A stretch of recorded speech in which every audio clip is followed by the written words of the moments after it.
Do you believe that if Kevin Rudd pulls troops out of Iraq that it will damage the alliance? No, I don't actually. You know, when I was a minister, we had an even relationship with the United States. There were good relationships on a personal basis, but the United States respected the fact that we had points of difference with them, sometimes on matters of great strategic significance, like the Strategic Defence Initiative. That was accepted because we were also prepared to do a bit of burden sharing ourselves. And Kevin Rudd remains prepared to do that, both in the region and, of course, in Afghanistan as well. Plus, it's the way he's intending to pull out.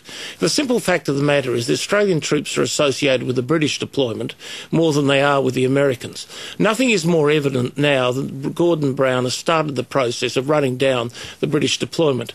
I do think that by the time Kevin Rudd pulls out the Australian troops, assuming he's elected to office, and nobody round our way is counting our chickens, we're being pretty modest about things, but when Kevin Rudd is in a position to do that, he'll be coming out with the British at the same time as the British are drawing down their forces, and probably the Americans will have started a similar process themselves. The former opposition leader Mark Latham wanted to set a timetable for the withdrawal of Australian troops. He also wanted to chart a more independent course from US foreign policy. What's the difference between Mark Latham and Kevin Rudd when it comes to the US alliance? Well, look, I think in many ways it's the way in which you put it. You know, I don't think you should go into a relationship with your principal ally, in the case the United States, on the basis that you're looking for opportunities to disagree with them. What you need to do is work out what is the Australian national interests and what is in the interests of the alliance, and make an independent judgment about what that is. On many occasions, that will cause you to stand alongside the United States in a conflict or on an issue. On other occasions, it will cause you to say to the United States, you ought not go down that road. This was quintessentially one of those occasions when that latter conversation is precisely what ought to have been held. And I don't think now, even if at the time that might have created a degree of bitterness, I don't think now it would be held against us. And don't we all wish that we'd taken that option? So you don't look for points of disagreement with the United States. You look for points at which you advance Australian interests. That's the job of an Australian government. All right, let's look at the opinion polls because everyone seems to be talking about it. Could a drover's dog win this election for Labor? No, but a well-led party with good policies might. And I do believe that that's exactly what we have at the moment. Therefore, we've got a good chance. We've been ahead of the government for some considerable period of time in public regard. And that is because the public generally thinks this government has got out of touch, too clever by half, and no longer interested in things that really matter around the kitchen table. And that started with work choices and has continued through other areas related to people's standard of living. From what you hear from people out and about as you travel around the country and in your own electorate, do you think that the gap between the parties is as big as the opinion polls are making out? I haven't found the atmosphere so good since 1983. That's the truth of the matter. The environment in which we operate, the people's willingness to talk in a friendly way with us, there is a very good response to the Labor Party out there on the streets at the moment. So I do think we happen to be well placed, but as I said earlier, nobody round here is counting their chickens. Would Labor be in the same position it is today if you were still opposition leader? Well, we've been ahead in the opinion polls of the government since April of last year. So I do like to think that we would have been, had I still been leader of the Labor Party, in a winning position. But that's one of those hypotheticals and what-ifs of history. The fact of the matter is we are ahead under Kevin Rudd, that he has certainly captured people's interests. They do believe that there is something new on offer and something interesting on offer here.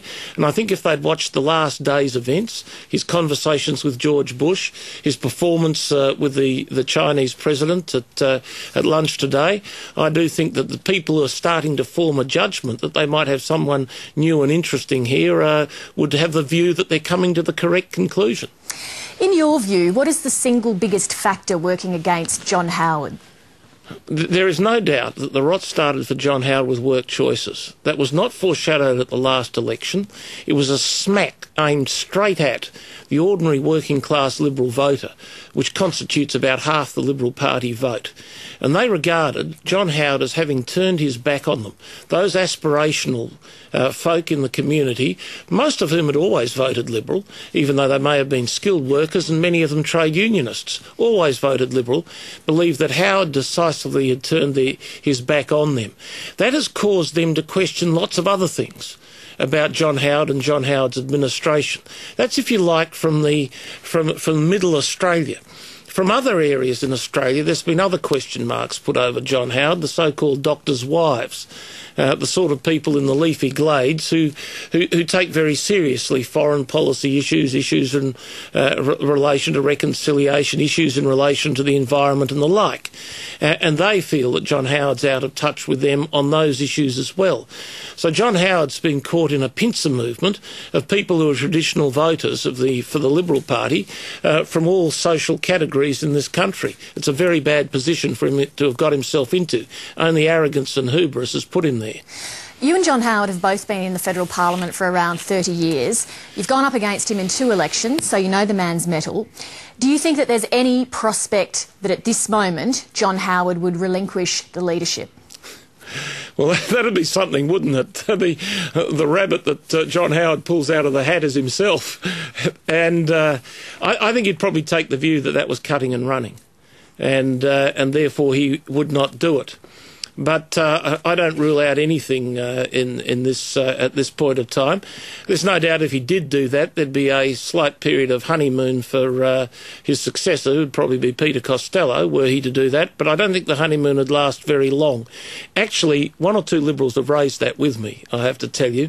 And I always like to have military analogies or military history analogies for these sorts of things. So I said, well, you think you're standing on the beach at Dunkirk and you think perhaps you might go a little south to Normandy if you do that. Contemplate the fact that you might put yourself at ground zero in Hiroshima. And they're stuck. They are stuck, I do believe, with the position that they now have.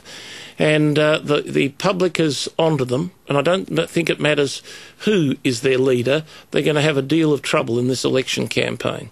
Kim Beazley, thank you very much for joining Lateline. Very good to be with you.